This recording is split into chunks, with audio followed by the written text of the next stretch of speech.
This documentary shows actions undertaken in extreme circumstances. If you're at risk from wildfire, please seek local emergency advice. Dude. Yeah, look at that. Okay, look at that. That's really concerning. If you haven't evacuated, please do so now.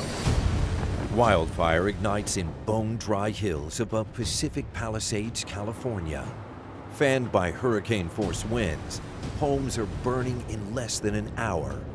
That fire crossing the ridge was the kiss of death for our community. This house is already gone. Damn. Residents try to flee on jam-packed streets. There was a car that started to catch on fire 5 cars behind us. And my daughter says to me, "Mom, we're gonna have to get out of the car. We have to run." I tried to start my car, it won't start. I saw this small truck. This woman comes running down the hill. I basically body slammed onto this car. Oh my gosh, oh my gosh, oh my gosh. As Los Angeles fights for its life, an even more devastating fire erupts, I'm thinking, this is bad. triggering a night without end.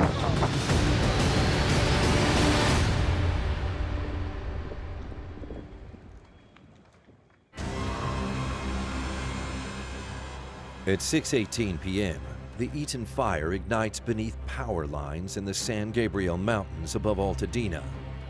As he drives home, Oscar Franco tries to warn his wife. We live about a mile and a half away from that point. Tell my son, get mom on the phone. They said, there's a fire. I didn't believe them because my boys are jokesters. And that's when my husband said, go outside. Take a look at the mountain. The mountain's on fire. When my husband and son pulled up to the driveway, I was exiting the house by the front door. Immediately, my husband said, we need to go. My 16-year-old ran inside and said, "Hey, Mom, there's a fire." I said, "Okay, I'll come see it in a second." He's like, "No, come see it now, it's close." I went outside and I could see the entire sky was lit up. A lot of people were starting to leave. The police were driving around, sirens, it was chaos. As the single mom of 3 boys, Terica tells her family to start packing. I handed each of my kids a luggage and told them to take whatever was special to them. 10-year-old Grayson is blind. He will be leaving the only home he has ever known. I was pretty scared. Like, I just grabbed 5 random pairs of clothes and a couple of airplanes in my tablet. So we got all the photo albums, I got all of my important documents. I knew it would get worse. I wasn't overly concerned because I thought, I'd seen so many fires before, and the last fire that came from that direction took 2 days to reach us. Located in the San Gabriel foothills, Zorthian Ranch has survived several fires. Zorthian Ranch is 43 acres in Altadena, California. My father came there in 1946. My father was an artist, and he saw this as an opportunity to build and to express himself through construction.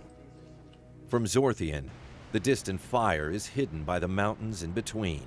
You don't see nothing, you just see a glow. And you're just like, okay, it's still going, it's still going. You see a glow off to the east.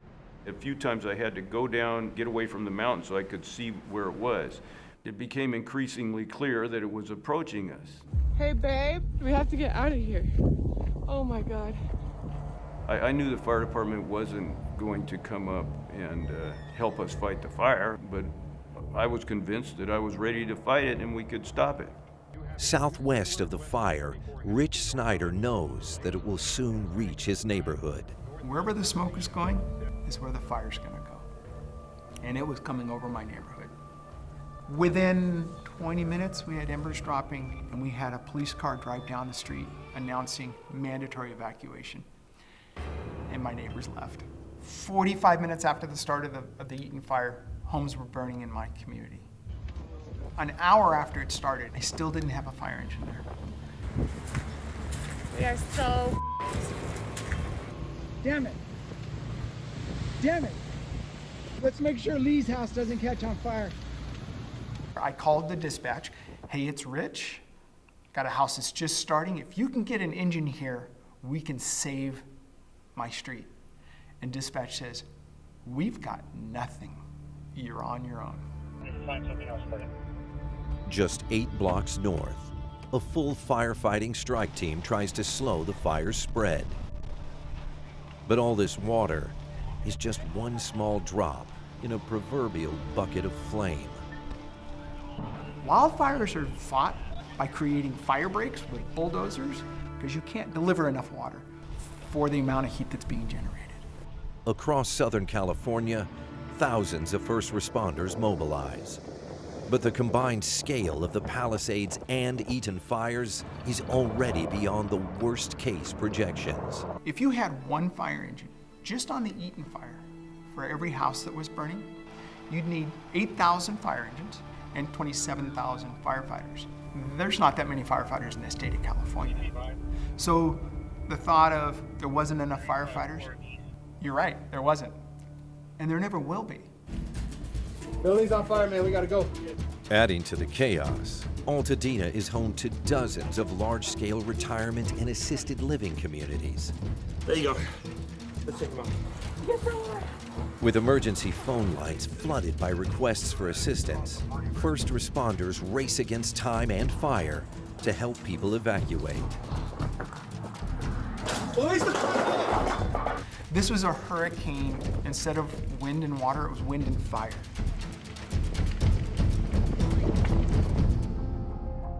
"30 miles west, Caleb Serban Lawler tries to drive Nani and her 4 dogs out of the Palisades. It's okay. There was one wrong turn that we did.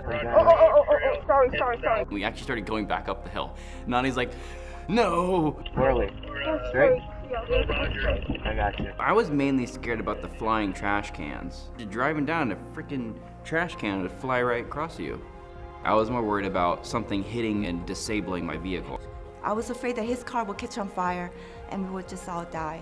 It was something else. It was like a freaking war zone. So I was driving like this and holding the pit bull in the back so the pit bull wouldn't jump in the front and get the husky and the chihuahua. So I was driving like I drove like this for 35 minutes. I'm just so grateful that I'm alive. Like, I thought I was gonna die. The dogs got along. I think they were just so stressed out. They just knew, okay, we better not make any trouble. Just comply with mom. As Nani and her dogs leave the Palisades, in Altadena, Rich Snyder faces danger that increases by the second. I got a cop going to get an engine, but who knows? Embercast over here. But after 30 years battling blazes, he has friends who are equally skilled at fighting fires. I gave Rich a call. I said, do you need any help? And he said, yes. And I said, I'll be there. I arrived probably about 7:30. 2 more retired firefighters arrive with flame retardant to spray on trees and shrubs. Let's back up and start here. And that's when the fire in the next block over in the backyard started. I don't want to lose my house, guys. Are you already called 9? You called 9, obviously called this. I called dispatch direct. They're up the street too, they're not going to make it down here. And my nephew showed up. Rich's nephew, with 0 firefighting experience, drives in from nearby Pasadena. When I called Rich and asked him if he needed help, I had no idea what I was getting into. Everyone else is evacuating, and I am headed up into the fire. And it had him started taping up my vents. So that no ember casts get underneath the house and catch the house on fire. He got my home, wasn't able to get to the next because by the time he was finished, the backyard of my neighbor's house, 2 doors up, started on fire. Rich just told me to just grab the garden hose and put out anything that starts landing. Still back here, Matt? Okay, just keep it going. Just stand by. You don't water unless you see something, okay? The neighbor jumped over the fence from the next block. Isaac said, what can I do? And I said, just start going in all the houses, get the garden hoses. You see embers, put them out, or just do what we can. Does she have sprinklers that can be run outside? No, that's not gonna do any good anyway. All we were gonna be able to do is not firefight. You cannot fight a wildfire with a garden hose. But if an ember starts and a little fire starts, you put it out before it becomes a big fire. There was a telephone pole 3 doors up that caught fire. I had never seen anything like that in my life. God dang it. And in these winds, as soon as that fire started, I knew we're gonna lose my house. We're gonna lose my street. Please help the winds die down. Help us save our homes. Most importantly, save us, Lord.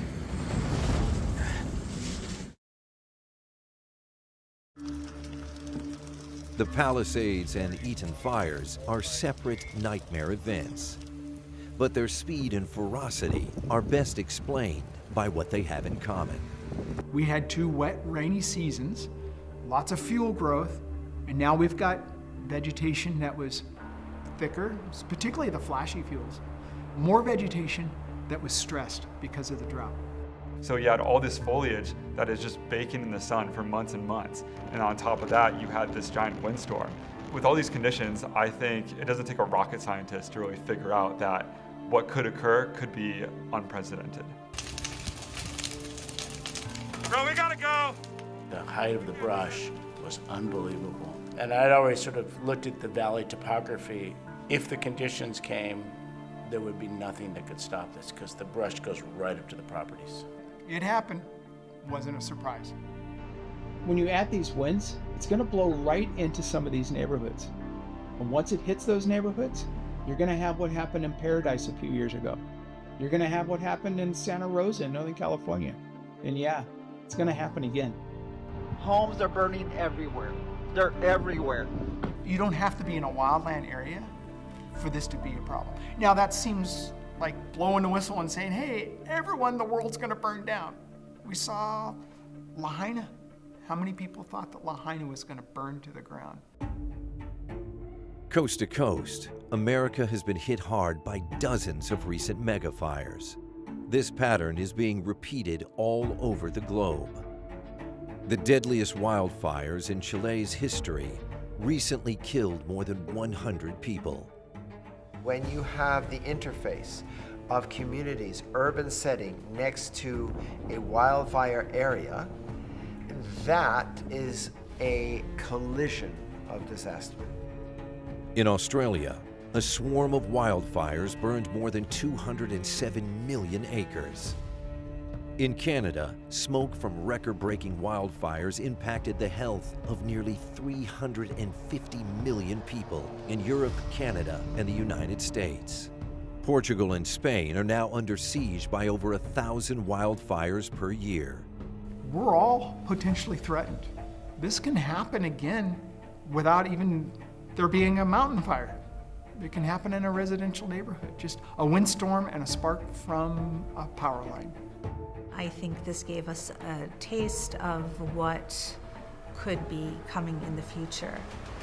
Okay, I'm being asked to leave. That's an inferno. That's an inferno. Okay. The combined Palisades and Eaton fires are the costliest megafire in history. Just 1 month before the record-breaking Los Angeles fires, 32-year-old Malibu surfer Alec Gellis had his own close encounter with wildfire. I'm in the community of Sarah Retreat, which is right behind the Malibu Country Mart. Not many people know about it. It's a hidden gem. And it was ground zero for the Franklin fire. During the Franklin fire, videos of Alec helping save the homes of Hollywood legends Dick Van Dyke and Patrick Dempsey went viral. The ember will land in the crown of the palm tree where it's a moss nest. It's super flammable, and then it shoots sparks, embers everywhere. Bah, bah, bah, bah, bah, bah, bah, bah, bah, bah.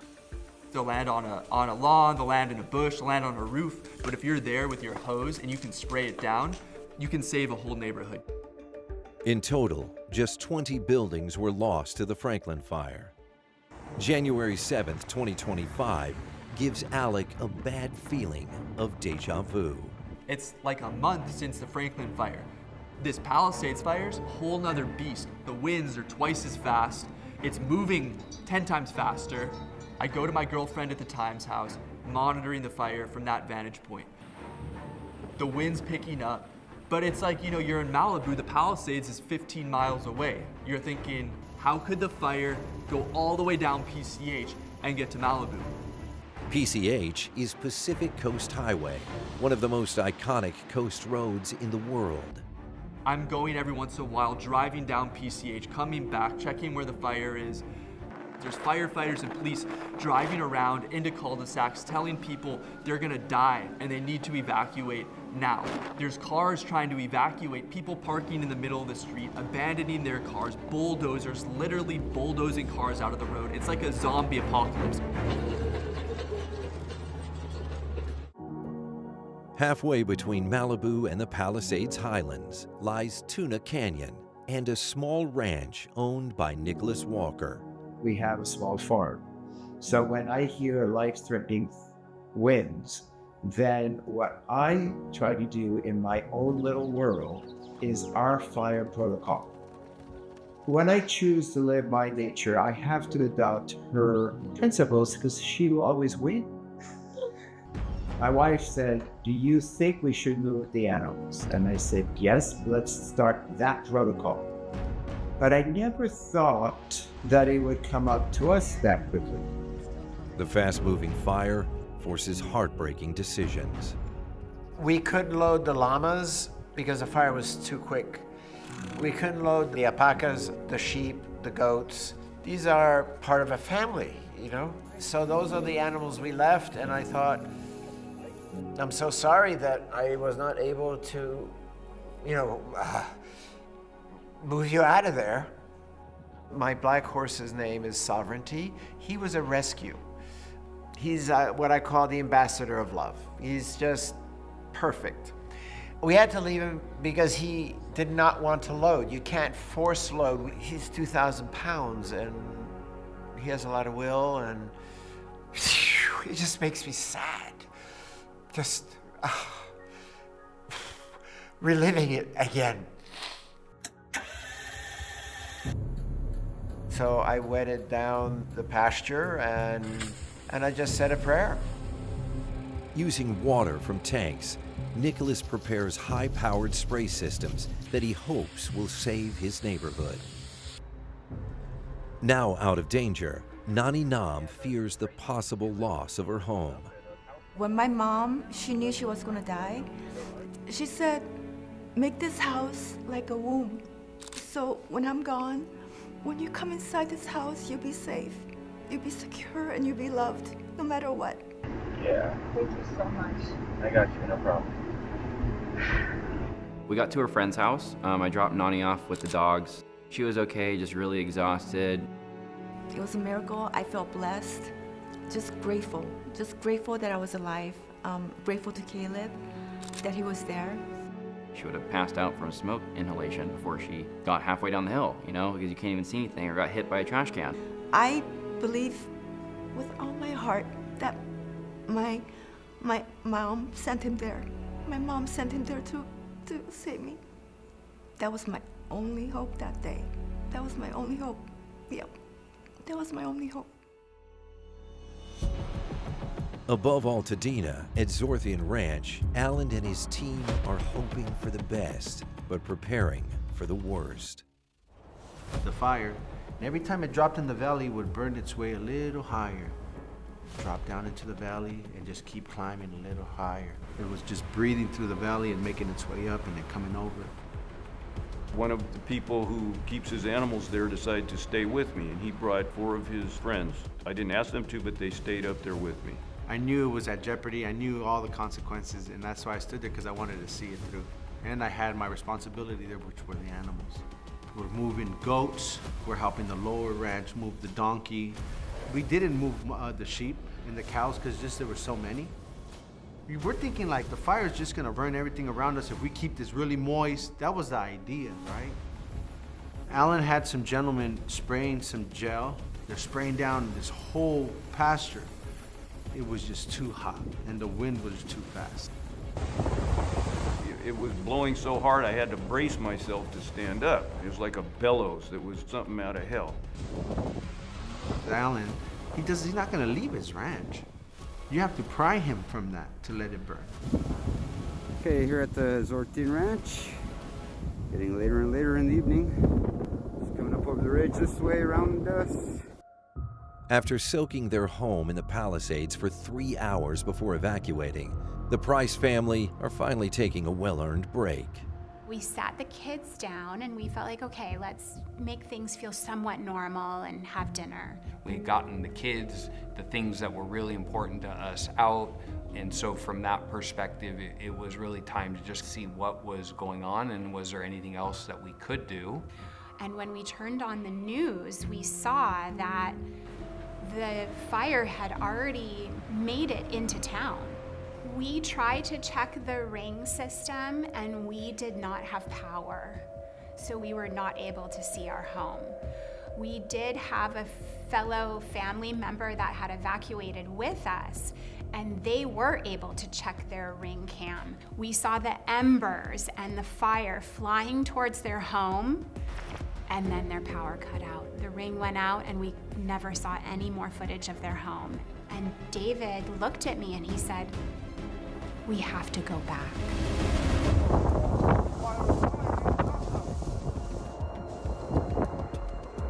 From his hilltop perch, Andy Tanglin can see the Inferno spreading through Pacific Palisades. I did see a helicopter fly by. It was LA Fire Department, and apparently it was the last aircraft to fly that night because they all were grounded due to high winds. That's the one that's gonna start this whole valley on fire right there. I felt like we were now on our own. And we had to do whatever we had to do to stay alive and, save whatever we could save. It's coming over this hill too, to these houses over here. Vince, firefighter. Yep, we gotta water them down, boy, the is coming. Then low water pressure becomes no water pressure. Once the water went out, we found some buckets and started using that to put out spot fires with water from the swimming pool, the fountains, and the ponds. We kept doing laps around the home throughout the night. Oh my God. Andy watches helplessly as a mansion below them is obliterated. That house over there is gone. And they're big houses, they're mansions. Neighbor's house on fire. The home above Tom Hanks that burnt was actually a open air mansion. So it was an $83 million home that was up for sale. And then the embers from that house lit up the next house. The embers are going to the neighbor's house. Look at all the embers on the neighbor's house. It was literally nothing we could do but watch it and stay where we were at to maintain the home that we were protecting. That's the road to drive out right there. We can't drive out now, it's on fire. While Andy and Vince put out embers, the fire encircles them. Oh, the embers are up here now, look, Vince. We had safe zones on the property that we would go to if it got bad. As the night went on, it just started to burn around us. The flames are right there. Look, look. Oh, Vince.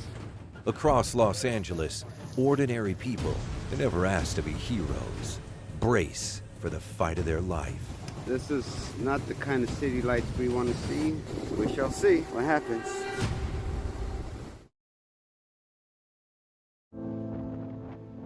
In 36 years as a firefighter, Rich Snyder never had to make a phone call like this.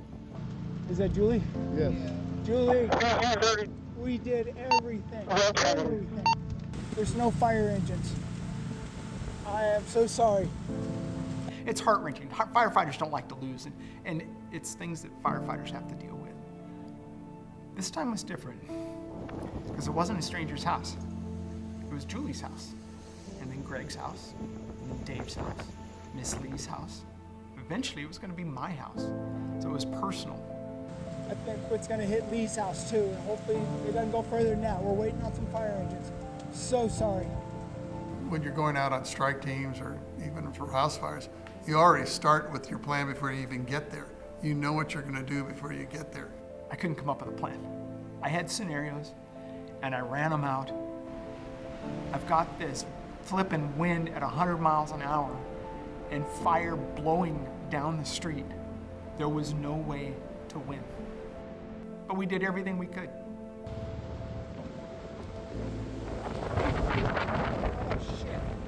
The fire jumped from the pole to one of his neighbor's garages. Told one of the other guys, go and see if you can get in the garage. Well, by the time he went up there, the garage was going. And that's when the fire just went out of control. Oh, my house. Son of a bitch.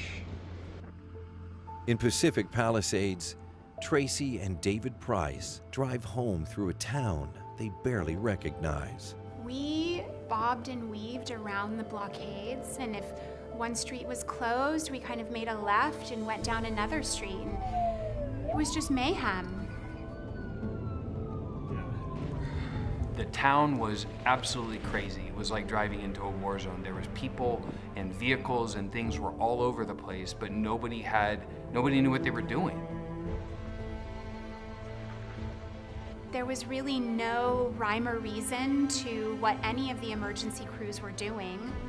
We saw some homes in the Huntington Palisades area. Randomly, nothing would be burning around them, and then one of our friends, their home was completely engulfed in flames. They had a couple of fire trucks there trying to battle it, but it was futile. We actually saw a gentleman sitting in his driveway in a lawn chair, drinking a beer and smoking a cigar, and he was looking up, just watching the fire show. Like nothing was going on around him.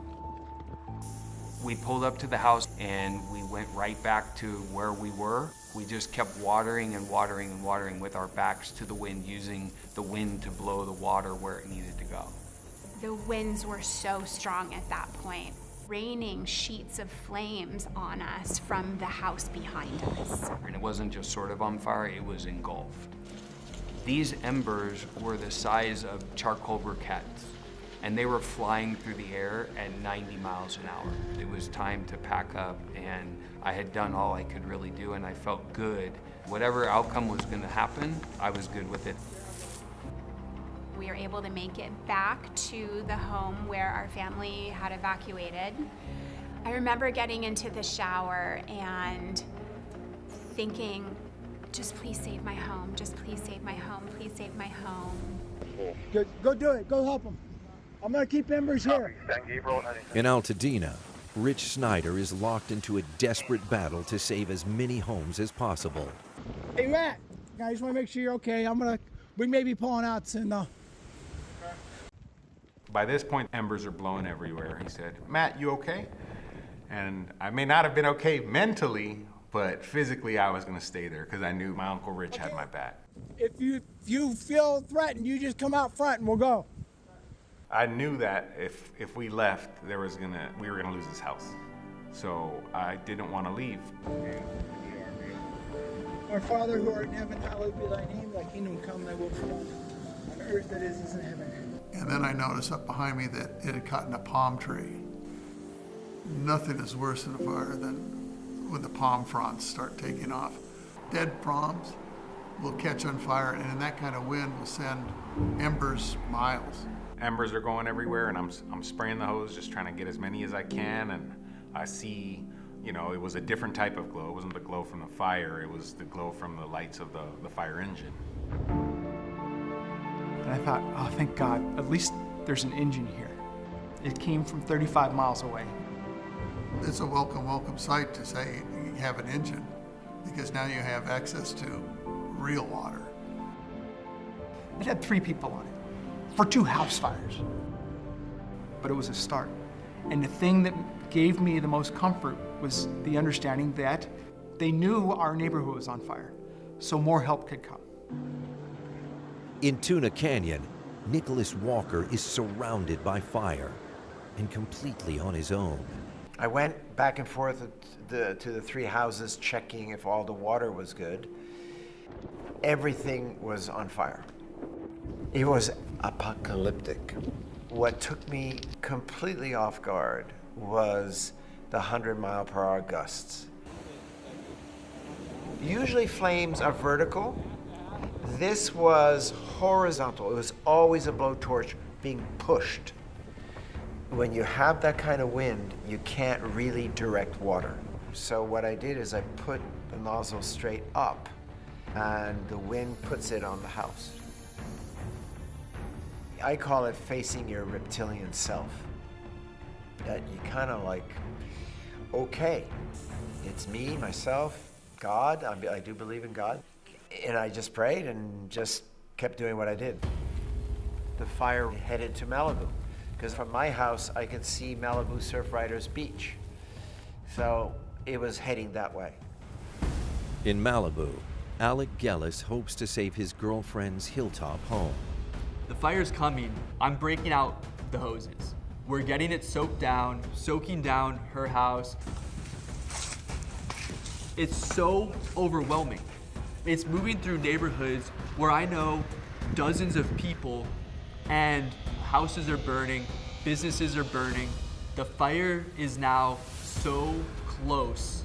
She's freaking out. I have to take her to my place, drop her off. I come back. The cops have now barricaded the road to get back. There's nothing this police officer is gonna tell me that's gonna keep me from going back to do what I can to save this house. He's like, you're f***ing crazy. You're f***ing crazy. The firefighters already evacuated the area. I'm like, yeah, bro, we're crazy. I'm saving my girl's house. Tom, do you need any more help up there where you are? Get out of here. Go, leave now. Get in your car. One of my neighbors who's elderly and has some mild cognitive issues going on, I knew he wasn't gonna completely understand what I was saying. And he did keep wanting to go back into the house. Go, get out of here. I caught him coming out the front door. He just didn't understand the severity of it. Get in your car and leave. I went back out to the street, and that neighbor was standing on the other side of the street watching the house burn. Get in your car and leave. I was not nice about it. And so he walked away, and we went back on trying to protect the houses. So you got this house yet? A little while later, okay, his garage is on fire, oh, his house is on fire, and now his car's on, his car.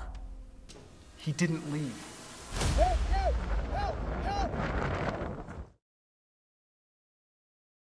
Our Father who art in heaven, hallowed be thy name, thy kingdom come, thy will be done. In Altadena, Rich Snyder is doing his best to save homes when a new danger emerges.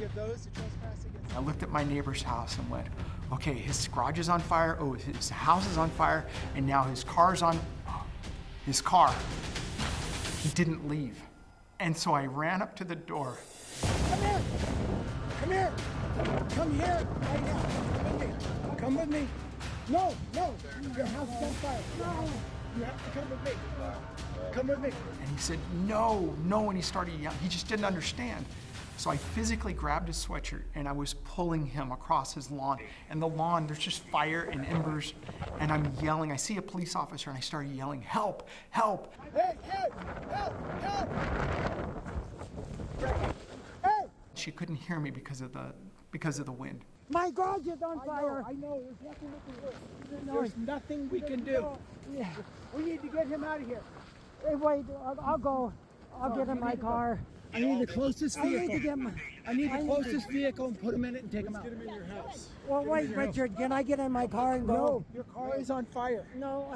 Let's get a car and get him out of here. Put him in our van and drive him out. Get him in the van and get him out of here.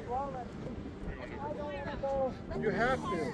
Get him out of here. Put him in the front seat of the van and drive him away. Okay, copy that.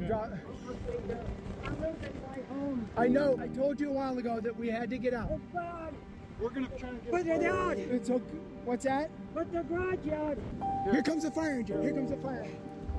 You find a vehicle, throw him in a vehicle. One of the other firefighters kept him from going back in.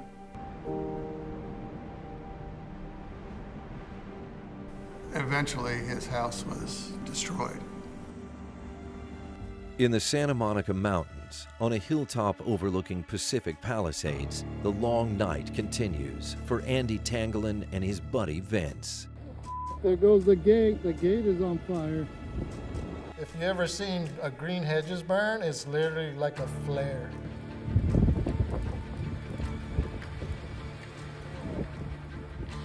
Holy shit.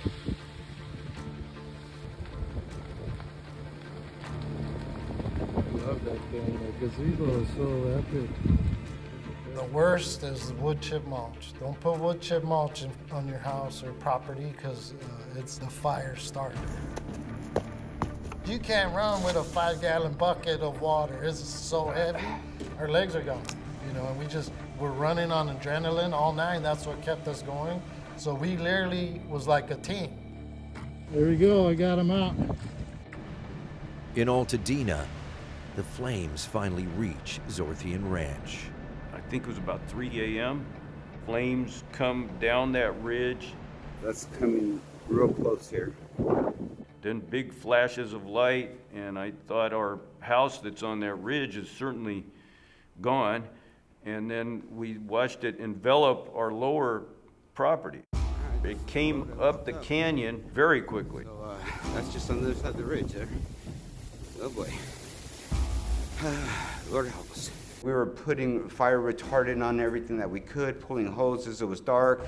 It was nasty, it was windy, and it was everywhere. Yeah, this is not looking real good here. I started pushing a lot of sheep and moving sheep here and there, and Alan always had in his mind, where would be the safest place? In the center of that corral. It's just sand. That's the safest place. We had 2 cows, and we had a number of goats and sheep, and those we left in the corral out in the middle of the upper ranch. About that time, we noticed that the water was shut off from the water company, so we had no water. We did have a pool pump, so we were able to get water from our pool and attach it to a fire hose, and we were able to fight that fire and stop it from hitting this one house we had under construction. It was burning the whole canyon in front of us, but it wasn't hitting the house. The hose wouldn't reach where I was starting to see little fires. I didn't have enough hose, and then there was this blue plastic hose that I thought I could connect it. I'm trying to connect it with the water running, and then the water's getting all over me.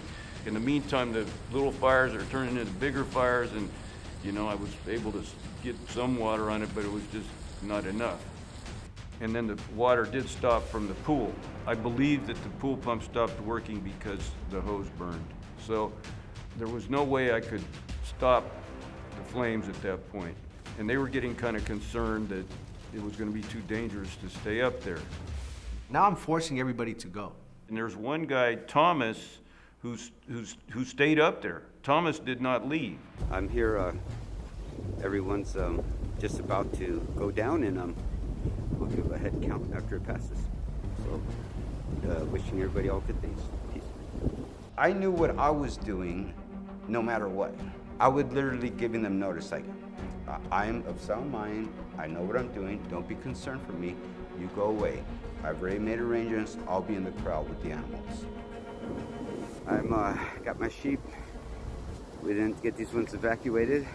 We went down the road and left.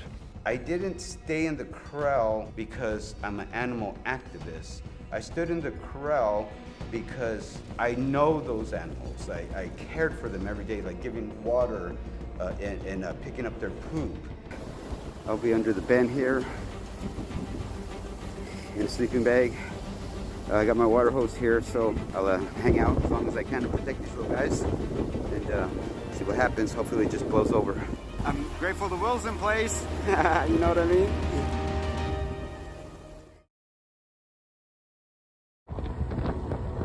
Across the street from my uncle's house. 3 doors down from the house now, you can still kind of see the blaze. We're lucky to have trucks on the street helping fighting. Retired Fire Chief Steve Heidorf spots a new danger in the home of Rich's next-door neighbor. You could just see the embers coming up against the house, and you know you're getting ember intrusion into the attic. Matt, watch for embers getting inside here. You know, keep an eye there and behind the garage, a little fire starting. But Steve has an even more pressing concern. I called my wife, and she explained to me that we were getting evacuated, and could I please come home very, very quickly? The fire guys stayed as long as they could until 2 of them got phone calls they had to evacuate their homes. So they had to leave. So I went up to the Pasadena engine, and I know those guys. I said, I need a pike pole. And he opened the cabinet, I grabbed a pike pole. Pike pole is what they use for tearing down ceilings, putting holes in ceilings. I yelled for my nephew, We met at the front door. And he kicks the door open. It's just complete, it's pitch black in there. I see my neighbor's house for the first time. He just moved in 6 months earlier. He puts a hole in the ceiling and he's like, go grab that hose that's outside.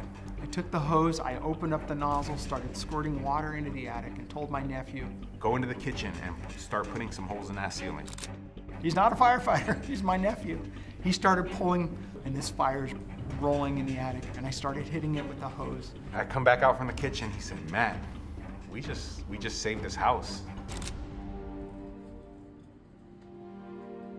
We put out an attic fire and saved my neighbor's house. It felt so gratifying. I was like, Rich, I think I missed my calling. And he says, Matt, you were gassed after 2 minutes. I was wearing a baseball hat, tennis shoes, and jeans, so was my nephew. And in hindsight, it was a really stupid thing to do. Now, I did it based on instinct and experience, but I also did it with adrenaline and seeing houses burn down. I didn't want to see another house burn down. Hey, trying to get a strike team in here. Okay, awesome. Pasadena guys trying to get a strike team in here. We didn't have a full strike team of engines until about 3 o'clock in the morning. And they were from Bakersfield, Big Bear, so they'd come from a long way. That was the first time when we kind of looked around and it's gonna be okay. In Malibu, the Palisades fire closes in on Alec Gellis and the home of his girlfriend. I've never seen wind this strong. It seemed like it was unstoppable. We spent 2 hours soaking the house down, drenching it. 10 minutes later, it's dry.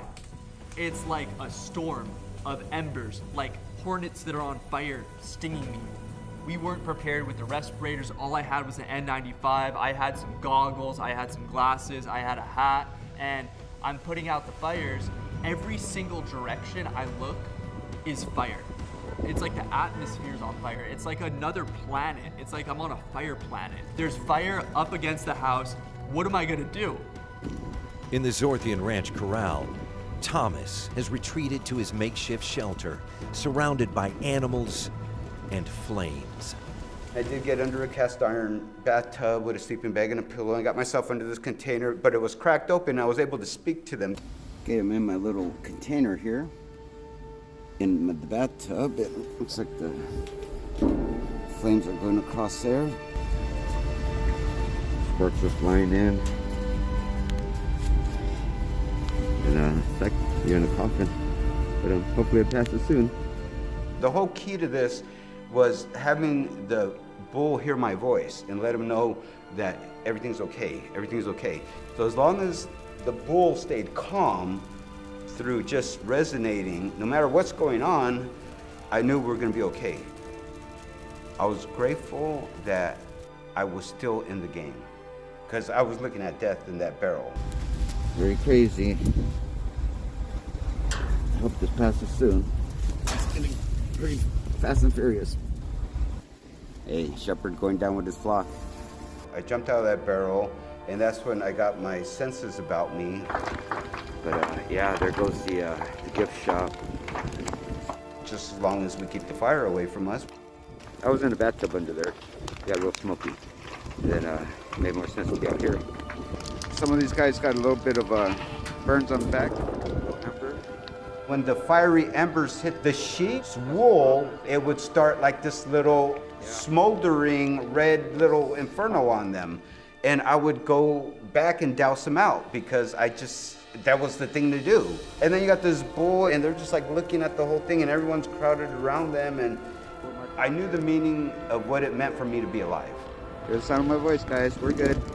We're all gonna get through it, okay? Right here with you. It's almost like, is that all you got? You know, it was like one of those moments. Yep, we're holding tight. Just a whole lot of stuff blowing up right now. Thomas makes a heroic last stand.